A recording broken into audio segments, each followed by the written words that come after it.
ஆண்டுதோறும் செப்டம்பர் மாதத்துல திராவிட மாதமாக நாம் கொண்டாடிக்கிட்டு வரோம். திராவிட இயக்கங்களின் பல்வேறு வரலாற்று சிறப்புகள் அடங்கிய செப்டம்பர் மாதத்தினை தொடர்ந்து 4வது ஆண்டாக திராவிட மாதமாக கொண்டாடுகிறது திமுக தகவல் தொழில்நுட்ப அணி.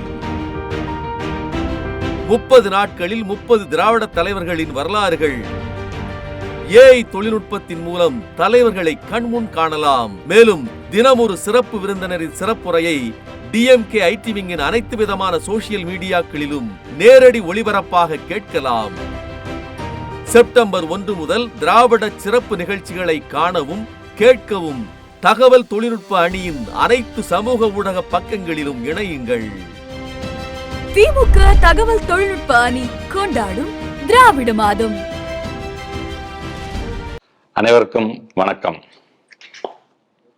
பிறப்புக்கும் எல்லா உயிர்க்கும் சிறப்பவ்வா செய்தொழில் வேற்றுமையான் என்கின்ற வள்ளுவனுடைய வாக்கிற்கு முத்தமிழறிஞர் கலைஞர்களுடைய விளக்க உரை என்பது, பிறப்பினால் அனைவரும் சமம், செய்யும் தொழிலில் காட்டுகின்ற திறமையில் மட்டுமே வேறுபாடு காண முடியும் என்கின்ற விளக்க உரையோடு திராவிட மாதம் என்னும் முன்னெடுப்பை ஆண்டுதோறும் சிறப்பாக ஒருங்கிணைத்து வரும் கழகத்தின் சமூக வலைதள வீரர்கள் அனைவருக்கும் முதலில் நன்றியை தெரிவித்துக் கொள்கிறேன்.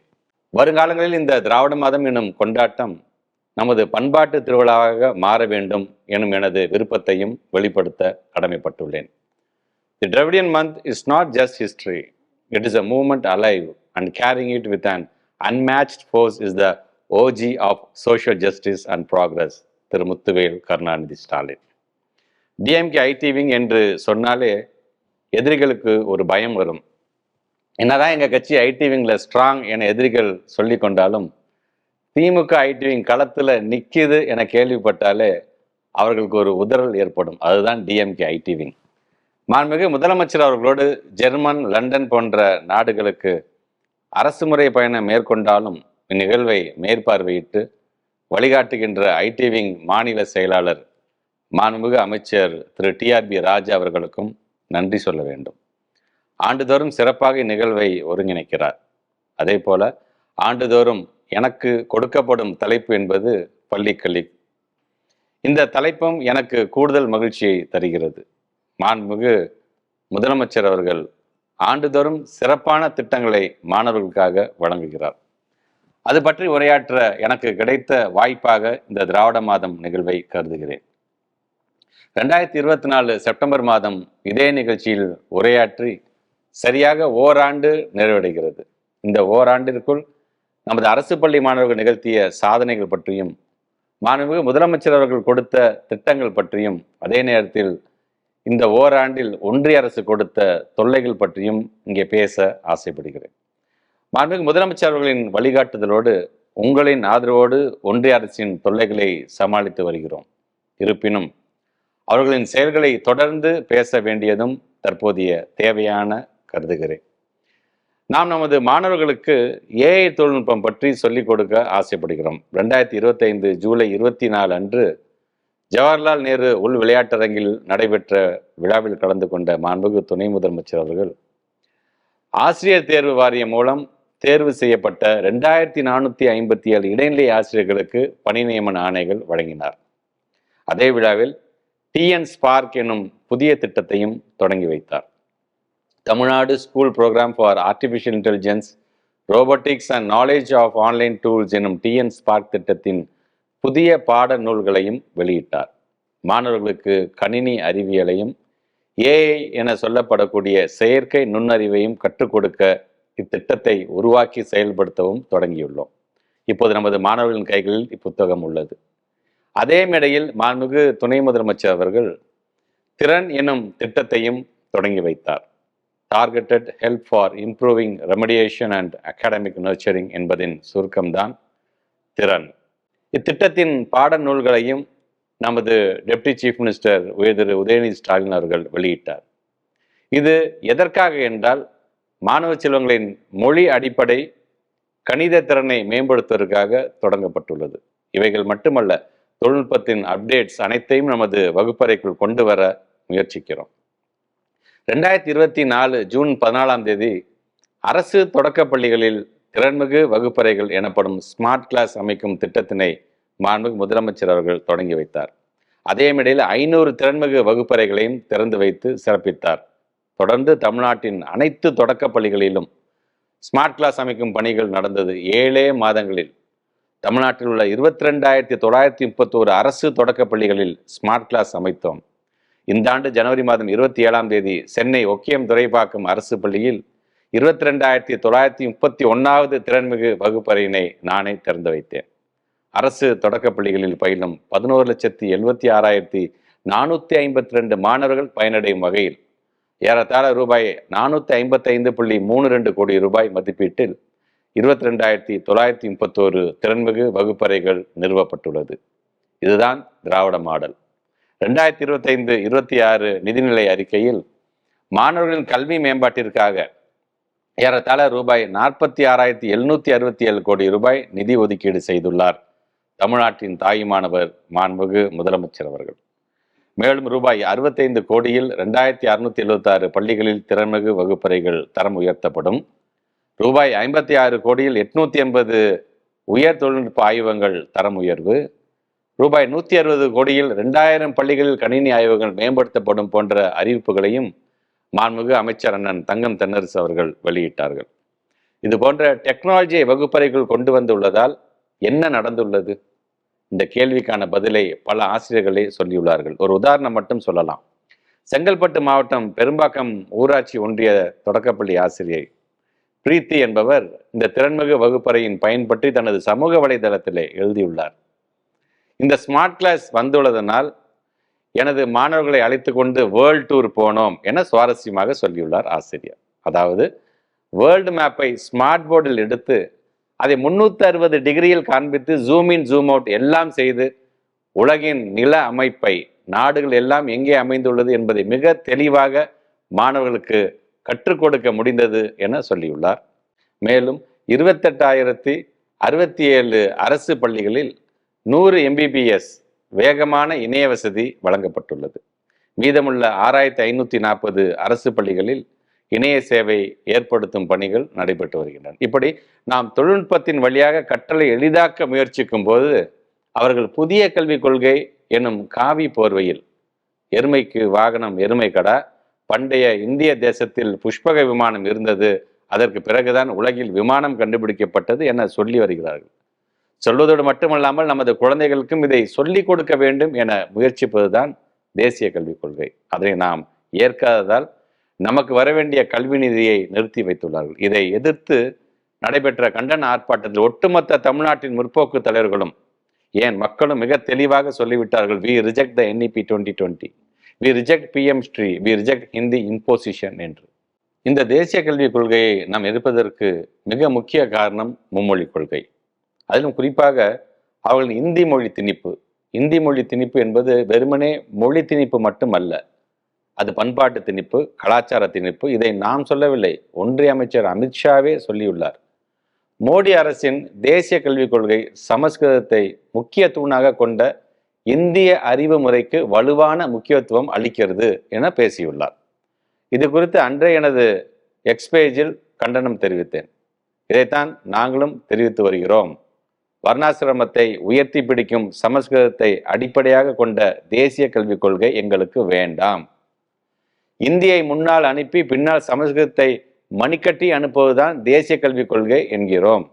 ஆகவே அவர்களின் நோக்கம் என்பது இந்தி திணிப்பு மட்டுமல்ல, சமஸ்கிருதம் வர்ணாசிரமம் எனும் சமத்துவமற்ற பண்பாட்டை நம்மிடம் திணிப்பதுதான்.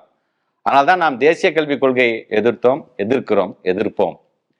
இந்த காவி கொள்கையை எதிர்த்துதான் முத்தமிழறிஞர் கலைஞர் அவர்கள் கொடுத்த மத யானை எனும் தலைப்பை வைத்து தேசிய கல்விக் கொள்கை 2020 எனும் மத யானை நூலை எழுதினேன். அந்நூலை வெளியிட்டு நமது கழகத் தலைவர் அவர்கள் உரையாற்றும் போது ஆரியம் திராவிடம் பற்றி மிக தெளிவாக குறிப்பிட்டார். எல்லோரும் படிக்க வேண்டும் என்று சொன்னால் அது நம்முடைய திராவிட மாடல். இன்னார் மட்டும்தான் படிக்க வேண்டும் என்று சொன்னால் அது பாஜகவின் காவி மாடல். எல்லோருக்கும் எல்லாம் என்று சொன்னால் அது நம்முடைய திராவிட மாடல் கருத்தியல். எல்லாம் ஒருவருக்கே என்று சொன்னால் அது ஆரிய கருத்தியல். இதுதான் 2000 ஆண்டுகளாக இந்த சமூகத்தில் நடந்து கொண்டிருக்கின்ற போர். தமிழ் உள்ளிட்ட மாநில மொழிகள் அனைத்தையும் அழிக்கும் முயற்சி இது. இதை தடுக்க ஒரே வழி கல்வியை மீண்டும் மாநில பட்டியலுக்கு கொண்டு வருவதுதான். இதற்கான போராட்டத்தை நாம் தீவிரப்படுத்த வேண்டும் என வழிகாட்டியுள்ளார் நமது கழகத் தலைவர் அவர்கள். இப்படி ஒன்றிய அரசால் ஏற்படும் தடைகளை எல்லாம் கடந்து மாண்புமிகு முதலமைச்சர் அவர்கள் பள்ளிக்கல்வித்துறையில் பல சாதனைகளையும் நிகழ்த்தி கொண்டிருக்கிறார். அதற்கான உலகம் போற்றும் உதாரணம் என்றால் மாண்புமிகு முதலமைச்சர் அவர்களின் காலை உணவு திட்டம்தான். நகர்ப்புறங்களில் செயல்படும் அரசு உதவி பெறும் தொடக்கப்பள்ளி மாணவர்களுக்கும் பயன்படும் வகையில் முதலமைச்சர் காலை உணவு திட்டம் விரிவாக்கம் செய்யப்படும் என 2025-26 நிதிநிலை அறிக்கையில் அறிவித்ததை செயல்படுத்தியுள்ளார் மாண்புமிகு முதலமைச்சர் அவர்கள். உலகிலேயே பள்ளி மாணவர்களுக்கு காலை உணவு அளிக்கும் ஒரே ஆட்சியாளர் நமது முதலமைச்சர் அவர்கள்தான். நகர்ப்புற பகுதிகளில் செயல்படும் அரசு உதவி பெறும் பள்ளிகளில் 1 முதல் 5ஆம் வகுப்பு வரை பயிலும் மாணவ மாணவிகளும் பயன்பெறும் வகையில் முதலமைச்சர் காலை உணவு திட்டத்தை விரிவுபடுத்தியுள்ளார். தமிழ்நாட்டில் செயல்படுகின்ற 37,416 அரசு மற்றும் அரசு உதவி பெறும் தொடக்க பள்ளிகளில் படிக்கின்ற 20,59,000 மாணவர்கள் நல்ல உடல்நலத்துடன் தெம்பாக வகுப்பறைக்கு செல்கிறார்கள். திட்டத்தை மற்ற மாநிலங்கள் மற்றும் மற்ற நாடுகளும் பின்பற்ற தொடங்கியுள்ளார்கள். இதுவே இந்த திட்டத்தின் மிகப்பெரிய வெற்றியாகும். திராவிட மாடல் அரசின் சாதனை உலக அரங்கில் விரிய தொடங்கியுள்ளது. வாசிப்பு தளம் என்று எடுத்துக்கொண்டால் தொடர்ந்து 3வது ஆண்டாக சென்னை பன்னாட்டு புத்தக கண்காட்சியை 2025ஆம் ஆண்டும் நடத்தியுள்ளோம். இதன் சிறப்பு என்னவென்றால் உலகிலேயே மிகப்பெரிய குழந்தைகள் புத்தக திருவிழாவை 62 ஆண்டுகளாக இத்தாலியில் நடத்தி வரும் பொலோனியா குழந்தைகள் புத்தக திருவிழா நமது கெஸ்ட் ஆஃப் ஆனராக கலந்து கொண்டார்கள். 2023ஆம் ஆண்டில் நடைபெற்ற சென்னை பன்னாட்டு புத்தக திருவிழாவில் 24 நாடுகள் பங்கேற்றன. 24இல் 40 நாடுகள் பங்கேற்றன. இந்த ஆண்டு 60க்கும் மேற்பட்ட நாடுகள் பங்கேற்றன. இந்த புத்தக திருவிழாவில் 78 அரங்கங்களும் முதன்முறையாக குழந்தைகளுக்கென தனியாக 3 அரங்கங்களும் அமைக்கப்பட்டன. 2023இல் சென்னை பன்னாட்டு புத்தக திருவிழா தொடங்கிய பின்னர் 160க்கும் மேற்பட்ட தமிழ் படைப்புகள் இந்திய உலக மொழிகளுக்கு சென்றடைய நிதி வழங்கப்பட்டுள்ளது. அதே போல 150க்கும் மேற்பட்ட நூல்கள் உலக மொழிகளிலிருந்து தமிழ் மொழிக்கு வர உள்ளன. இதை போன்ற அறிவார்ந்த சமுதாயத்தை வளர்த்தெடுக்க பல திட்டங்களை செயல்படுத்துகிறார் மாண்புமிகு முதலமைச்சர் அவர்கள். மதுரையில் கலைஞர் நூற்றாண்டு நூலகம், கோவையில் தந்தை பெரியார் நூலகம் மற்றும் அறிவுசார் மையம், திருச்சியில் பெருந்தலைவர் காமராஜர் நூலகம் மற்றும் அறிவுசார் மையம் என தமிழ்நாடு முழுவதும் மிகப்பெரிய நூலகங்கள் அமைக்கப்பட்டு வருகிறது. இதை சொல்லும் போதே இன்னொரு மகிழ்ச்சியான செய்தியும் நினைவுக்கு வருகிறது. 2025 ஆகஸ்ட் 5ஆம் தேதியோடு கலைஞர் நூற்றாண்டு நூலகத்திற்கு வந்த வாசகர்களின் எண்ணிக்கை மட்டும் 20 லட்சம். நூலகம் திறந்ததிலிருந்து 20 லட்சம் வாசகர்கள் உள்ளே வந்துள்ளார்கள். மதுரை என்றாலே கொண்டாட்டம், திருவிழா என்றுதான் சொல்வார்கள். அதே போல கலைஞர் நூற்றாண்டு நூலகத்திற்கு திருவிழாவை போல பொதுமக்கள் வந்து கொண்டிருக்கிறார்கள். பொதுமக்கள் வாசகர்களாக உருவாக்கி வருகிறார்கள். மதுரை திருமங்கலத்தை சேர்ந்த சஞ்சய் என்னும் மாணவன் ஒரு கடிதம் எழுதினார். தமிழ் திசை நாளிதழில் அது வெளிவந்தது. கோடை விடுமுறைக்கு அம்மாவுடன் கலைஞர் நூற்றாண்டு நூலகம் சென்றதாகவும் அங்கே நிறைய அக்காக்களும் அண்ணன்களும் படித்ததாகவும் அதை பார்த்து எனக்கும் படிக்க ஆசை வந்தது என எழுதியிருந்தார். வாசிக்க தூண்டுவதுதான் திராவிட மாடல். மாணவர்களை பன்னாடுகளுக்கு அழைத்து செல்வது போல ஆசிரியர் பெருமக்களையும் அழைத்து செல்கிறோம். அப்படி செல்லும்போது பிரான்ஸ் நாட்டில் உள்ள பழமையான தேசிய நூலகத்தை ஆசிரியர் பெருமக்களுடன் இணைந்து பார்வையிட்டோம். 2300 பணியாளர்களுடன் அந்நூலகம் இயங்குகிறது. அதன் நிர்வாகிகளிடம் தமிழ்நாட்டிற்கு வருமாறும் கலைஞர் நூற்றாண்டு நூலகம், அண்ணா நூற்றாண்டு நூலகங்களை பார்வையிடுமாறும் பெருமிதத்துடன் வரவேற்றோம். இங்கே மட்டுமல்ல, எந்த பன்னாடுகளுக்கு நூலகங்களுக்கு சென்றாலும் கூட பெருமிதம் பொங்க அழைப்பு விடுக்கிறோம். இந்த மகிழ்ச்சியை நமக்கு தந்தது மாண்புமிகு முதலமைச்சர் அவர்கள் தான். மாண்புமிகு முதலமைச்சர் அவர்களின் வழிகாட்டுதலோடு பள்ளிக்கல்வித்துறை சார்பாக செயல்படுத்தப்படும் வாசிப்பு இயக்கம் பற்றியும் தெரிவிக்க வேண்டும். சில நாட்களுக்கு முன்பாக குங்குமம் இதழில் வாசிப்பு இயக்கத்தின் வெற்றி பற்றி எழுதியிருந்தார்கள். 2023 ஜூலை 21 அன்று மாண்புமிகு அமைச்சர் அண்ணன் திரு கே நேரு அவர்களால் தொடங்கி வைக்கப்பட்ட இத்திட்டத்தின் வெற்றி தொடர்ந்து கொண்டே இருக்கிறது. தமிழ், ஆங்கிலம் என 2 மொழிகளிலும் 200 தலைப்புகளில் புத்தகங்கள் அச்சிடப்பட்டு அரசு பள்ளி மாணவர்களுக்கு கொடுக்கப்பட்டுள்ளது. இதன் மூலம் வாசிப்பு திறனை, படைப்பு திறனை வாசிப்பு இயக்கம் உயர்த்தியுள்ளது. 1 முதல் 12ஆம் வகுப்பு வரை பயிலும் 44.5 லட்சம் மாணவர்கள் இத்திட்டத்தின் மூலம் பயன்பெற்று வருகின்றனர். அதே போல பள்ளி நூலகங்கள் வாயிலாக மாணவர்களின் அறிவு தேடல் மற்றும் வாசிப்பு திறன்களை மேம்படுத்துதல் என்ற சட்டமன்ற அறிவிப்பினை செயல்படுத்தும் வகையில் ஆசிரியர்கள் மற்றும் மாணவர்களால் எழுதப்பட்ட 51 கதைகளை உள்ளடக்கிய 81 நூல்களையும் வெளியிட்டுள்ளோம். இந்நூல்களை மாணவர்கள் தற்போது வாசித்துக் கொண்டிருக்கிறார்கள். இப்படியாக மாணவர்களின் வாசிப்பு திறன்களை மேம்படுத்துவதற்காக திராவிட மாடல் அரசு சிறப்பான திட்டங்களை செயல்படுத்தி வருகிறது. நமது பள்ளிக்கல்வித்துறையின் மிக முக்கியமான சாதனை என்றால் பள்ளிக்கல்வித்துறையின் சாதனை என்று சொல்வதை விடவும் மாணவர் செல்வங்களின் சாதனை என்று சொல்வதுதான் பொருத்தமாக இருக்கும். நமது அரசு பள்ளி மாணவர்கள் உலகின் தலை சிறந்த உயர்கல்வி நிறுவனங்களில் அதிக அளவில் சேர்ந்து வருகிறார்கள். திராவிட மாடல் அரசு பொறுப்பேற்ற பிறகு 2021-22 கல்வியாண்டில் 75 மாணவர்கள் உலகின் முன்னணி கல்வி நிறுவனங்களில் இணைந்துள்ளார்கள். அதுவே 22-23 274 மாணவர்கள், 23-24 628 மாணவர்கள் என உயர்ந்த எண்ணிக்கை. 24-25 901 மாணவர்கள் உலகின் தலை சிறந்த கல்வி நிறுவனங்களில் இணைந்துள்ளார்கள். இதுவே வரும் கல்வியாண்டில் இன்னும் பல மடங்கு உயரும் என்கின்ற நம்பிக்கை இங்கே பதிவு செய்கிறேன். இவர்களை அழைத்து பாராட்டிய மாண்புமிகு முதலமைச்சர் அவர்கள் அதே மேடையில்தான் மாநில கல்விக் கொள்கையையும் வெளியிட்டு மற்ற மாநிலங்களுக்கு வழிகாட்டினார். மாநில கல்விக் கொள்கை குறித்து கல்வியாளர்களும் பெற்றோர்களும் ஆசிரியர்களும் எழுப்பிய கேள்விகளுக்கு SCP FAQ என்னும் தலைப்பில் நானே பதிலளித்துள்ளேன். தமிழ், ஆங்கிலம் என இரு மொழிகளிலும் உள்ள பதில்களை எனது சோஷியல் மீடியா பக்கத்தில் காணலாம். வெறுமனே மாநில கல்விக் கொள்கையை வெளியிட்டோம் என சொல்வதை விட அதில் உள்ள சிறப்புகளை கழக உடன்பிறப்புகள் அறிந்து கொண்டு மக்களிடம் கொண்டு சேர்க்க வேண்டும் என கேட்டுக்கொள்கிறேன். நமது கல்விக் கொள்கையின் சிறப்புகள் என்ன? 11ஆம் வகுப்பு பொதுத் தேர்வு ரத்து செய்தது மட்டும்தானா? பல சிறப்புகள் உள்ளது. சமத்துவத்தில் எவ்வித சமரசமும் இல்லாமல் முழுமையான கல்வியை மாணவர்களுக்கு வழங்குகிறோம். மாணவர்கள் தேர்வுக்கு மட்டுமல்ல வாழ்க்கையின் வெற்றிக்கும் தயாராகும் வகையில் கல்வி முறை அமையும். தமிழ்நாட்டின் கடைக்கோடி கிராம பள்ளிகளுக்கும் கூட அறிவியல் தொழில்நுட்பம் சார்ந்த டிஜிட்டல் கற்பித்தலை கொண்டு செல்வோம். சமச்சீர் கல்வி பாடப்புத்தகங்களை அடிப்படையாக கொண்டுதான் பாடப்புத்தகங்கள் உருவாக்கப்படும். மேலும் தற்போதைய காலத்தில் தொழில்நுட்பத்தில் அதிகளவு அப்டேட்ஸ் வருகிறது. அதனை கருத்தில் கொண்டு 3 ஆண்டுகளுக்கு ஒரு முறை பாடப்புத்தகங்களும் அப்டேட் செய்யப்படும். முக்கியமாக மும்மொழி கொள்கை எனும் பேச்சுக்கே இங்கே இடமில்லை. இத்தகைய சிறப்புகளுடன் மாநில கல்விக் கொள்கை உருவாக்கப்பட்டுள்ளது. இதனை மக்களிடம் கொண்டு சேர்க்கும் பொறுப்பு நமக்குள்ளது. இன்னும் சில மைல்கள் சாதனைகள் மட்டும் எடுத்துரைக்க கடமைப்பட்டுள்ளேன். அன்பையும் நேர்மையும் எளிமையையும் பின்பற்றும் சாரணர்களின் மீது அன்பு செலுத்த மாண்புமிகு முதலமைச்சர் அவர்களின் தலைமையிலான ஆட்சி அமைந்தது முதல் தமிழ்நாடு பாரத சாரண இயக்கத்தின் வளர்ச்சியிலும் கவனம் செலுத்தி வருகிறோம். அதன் உச்சமாகத்தான் பாரத சாரணர் இயக்கத்தின் பொன்விழாவை நடத்திய முத்தமிழறிஞர் கலைஞர் அவர்களின் வழியில் அதன் வைர விழா மற்றும் முத்தமிழறிஞர் கலைஞர் நூற்றாண்டு நினைவு பெருந்திரளி நிகழ்வையும் மாண்புமிகு முதலமைச்சர் அவர்கள் நடத்தி காட்டினார். இந்நிகழ்விற்கு ஸ்கவுட் ஸ்டேட்ஸ் என அழைக்கப்படக்கூடிய 44 சாரணர் மாநிலங்களில் இருந்தும் சாரணர்கள் வருகை புரிந்தார்கள். 2422 கூடாரங்கள், 2100 கழிப்பறைகள், 2000 குளியலறைகள், 4 சாதனை அரங்கங்கள், 24 மாநிலங்கள், 4 வெளிநாடுகள், 20,000த்திற்கும் மேற்பட்ட சாரணர்கள், 7 உலக சாதனைகள் என பெருமைப்படும் அளவிற்கான இந்த வெற்றி என்பது பொன்விழாவை நடத்தி காட்டிய முத்தமிழறிஞர் கலைஞர் அவர்களின் வெற்றி. இதை நான் முரசொலி நாளேட்டிலும் குறிப்பிட்டிருக்கிறேன்.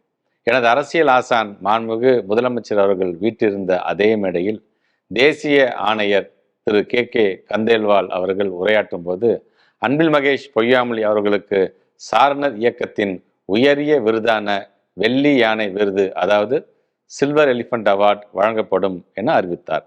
எனது ஆசான் அவர்களின் முன்னால் இந்த அறிவிப்பு வெளியிடப்பட்டதில் மிகுந்த மகிழ்ச்சி அடைந்தேன்.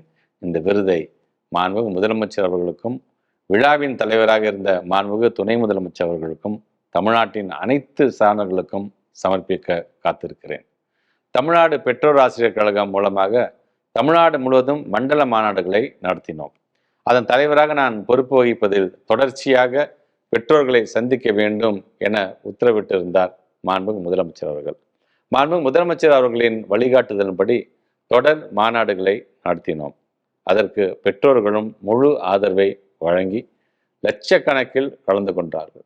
அம்மாநாட்டின் ஒரு பகுதியாக பள்ளி சீரமைப்பு நிகழ்ச்சிகளையும் ஒருங்கிணைத்தோம்.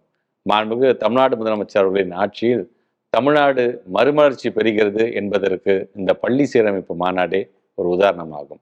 மகாத்மா காந்தியடிகள் அவர்களும் இந்தியாவின் குடியரசுத் தலைவராக இருந்த ராஜேந்திர பிரசாத் அவர்களும் நாட்டின் விடுதலைக்கு முன்னரே பீகாரில் இது போன்ற ஒரு முன்னெடுப்பை தொடங்குவது குறித்து முயற்சித்தார்கள். ஆனால் விடுதலைக்கு பிறகு பெருந்தலைவர் காமராஜர் ஆட்சி காலத்தில்தான் இந்தியாவிலேயே முதன்முறையாக பள்ளி சீரமைப்பு மாநாடு என்னும் முன்னெடுப்பு தமிழ்நாட்டில் தொடங்கப்பட்டது.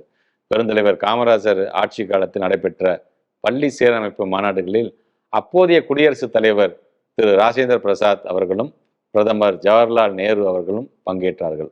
அதன் பின்னர் மிகப்பெரிய அதிகாரத்தில் உள்ள மக்கள் தலைவர்கள் யாரும் பள்ளி சீரமைப்பு மாநாடுகளில் கலந்து கொண்டதில்லை என்கிறார்கள் கல்வியாளர்கள். இன்னும் சொல்ல போனால் இது போன்ற மண்டல அளவிலான மாபெரும் பள்ளி சீரமைப்பு மாநாடுகள் கூட நடத்தப்படவில்லை.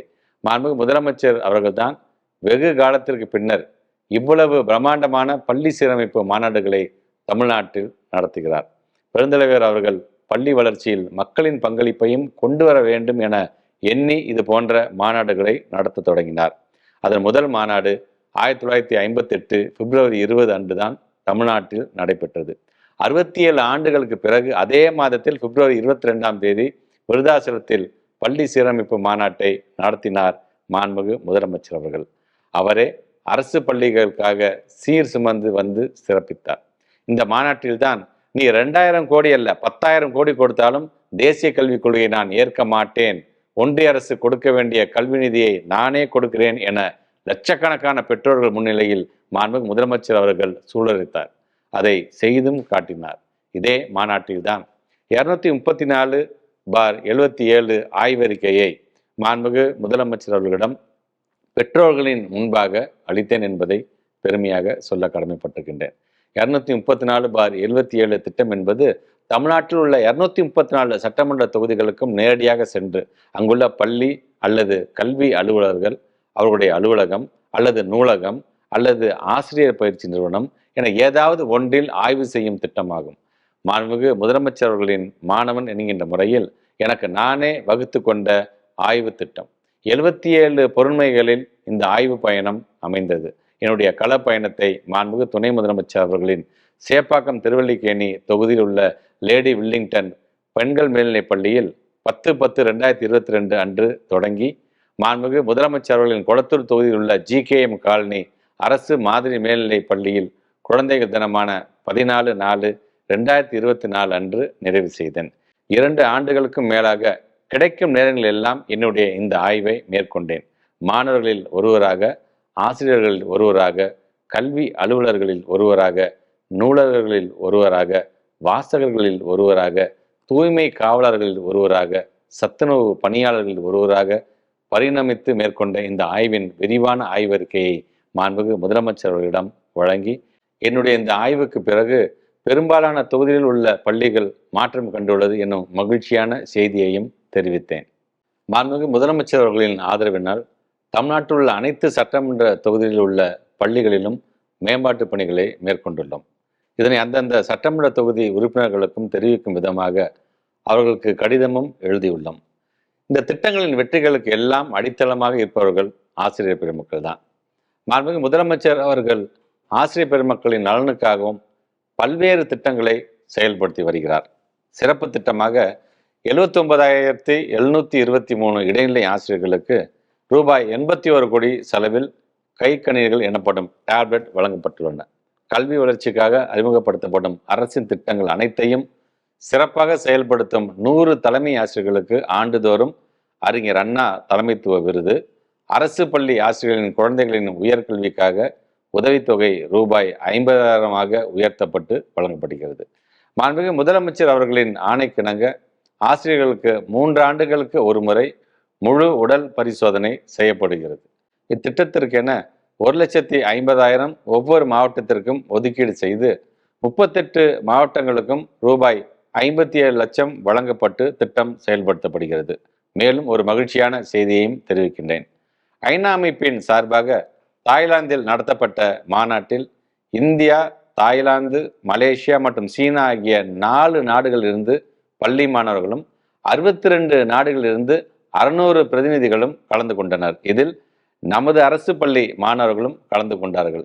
நமது அரசு பள்ளி மாணவர்கள் UNDP என்னும் யுனைடெட் நேஷன்ஸ் டெவலப்மெண்ட் புரோகிராம் மூலம் பிராண்ட் தூதுவர்களாக, அதாவது பிராண்ட் அம்பாசிடர்ஸாக தேர்ந்தெடுக்கப்பட்டுள்ளார்கள். இது நமது பள்ளி கல்வித்துறைக்கு கிடைத்த மிகப்பெரிய வெற்றியாகும். இவைகள் அல்லாமல் 2024ஆம் ஆண்டு திராவிட மாதம் நிகழ்வில் நான் சொன்ன இல்லம் தேடி கல்வி, பேராசிரியர் அன்பழகன் பள்ளி மேம்பாட்டு திட்டம், கனவு ஆசிரியர், விழுதுகள், பன்னாட்டு கல்வி சுற்றுலா, நூலக நண்பர்கள் போன்ற அனைத்து திட்டங்களுமே தற்போதும் வெற்றிகரமாக செயல்பட்டு கொண்டிருக்கின்றது. இந்த திட்டங்களை பற்றியும் ஒன்றிய அரசின் ஓரவஞ்சனை பற்றியும் மாண்புமிகு முதலமைச்சர் அவர்கள் மாணவர்கள் மீது செலுத்தும் அக்கறை பற்றியும் உரையாற்றும் வாய்ப்பாக இந்த திராவிட மாதம் அமைந்தது. மாண்புமிகு முதலமைச்சர் அவர்கள், மாண்புமிகு துணை முதலமைச்சர் அவர்கள் ஆகியோரின் வழிகாட்டுதலின்படி பள்ளி கல்வித்துறை தொடர்ந்து சாதனை படைக்கும். அரசு பள்ளி மாணவர்கள் சாதனை படைப்பார்கள். அரசு பள்ளி என்பது வறுமையின் அடையாளம் அல்ல, அது பெருமையின் அடையாளம் என்பதை தொடர்ந்து நிலைநாட்டுவோம். நன்றி. திமுக தகவல் தொழில்நுட்ப அணி கொண்டாடும் திராவிட மாதம்.